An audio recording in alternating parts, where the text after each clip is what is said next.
ఖమ్మం జిల్లా వరద బాధితుల సహాయ కేంద్రంలో కాంగ్రెస్ కార్యకర్తల దాడిలో గాయపడిన బీఆర్ఎస్ కార్యకర్త శ్రీనివాస్ను హరీష్ రావు పరామర్శించారు.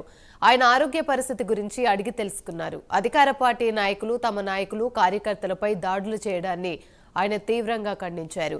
అధికారం ఉందని ప్రజాస్వామ్య వ్యవస్థను భ్రష్టు పట్టించేలా కాంగ్రెస్ నాయకులు వ్యవహరిస్తున్నారని ధ్వజమెత్తారు. బీఆర్ఎస్ పార్టీ ఎల్లప్పుడూ కార్యకర్తలకు అండగా ఉంటుందని భరోసానిచ్చారు.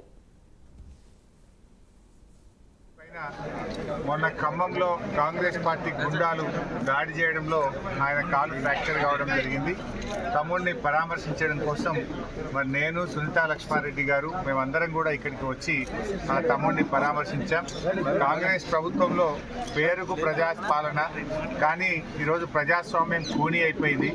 వరద బాధితులకు సహాయం చేయడానికి వెళితే, వరద బాధితుల్ని పరామర్శించడానికి వెళితే కాంగ్రెస్ గుండాలు దాడి చేసి ఇవాళ ఫ్రాక్చర్ చేయడం జరిగింది.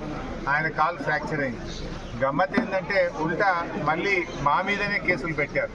దాడి చేసిన వాళ్ళని వదిలిపెట్టి మా మీదనే కేసులు పెట్టారు. అంటే ఇది ప్రజాపాలన కాదు. ఇది ప్రజలకు న్యాయం ధర్మం లేదు. ఇవాళ కేవలం పోలీస్ రాజ్యాన్ని నడిపిస్తూ ప్రతిపక్షాలను అణచివేస్తూ ప్రజాస్వామ్యాన్ని పట్టపగలు ఖూనీ చేస్తూ ప్రతిపక్షాల గొంతు నొక్కే విధంగా ప్రతిపక్షాల మీద ఉల్టా కేసులు పెట్టే విధంగా ఇవాళ కాంగ్రెస్ పాలన జరుగుతూ ఉంది.